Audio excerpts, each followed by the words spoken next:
ज़्यादा सड़ा हुआ है कानपुर का कि आप देख सकते हैं ऊपर ये बादल चारों तरफ।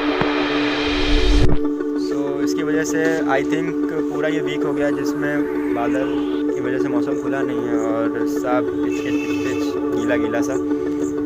सो कुछ प्रैक्टिस वगैरह भी नहीं हो पा रही ऐसे में। सो इस बारिश में, इस मानसून में स्टंट्स के बारे में सोचना तो बिल्कुल बेकार है, क्योंकि ये तो कुछ करने देती। अगर सब कुछ ठीक हो भी जाता है तो सबसे बड़ा पॉइंट की साइकिल की ब्रेकिंग एकदम डेड हो जाती है बारिश में, बिल्कुल अच्छे से काम नहीं करती ब्रेक। और अगर कर भी जाते हैं तो फिर टायर स्लिप कर जाते हैं, बहुत सारी प्रॉब्लम्स होती हैं।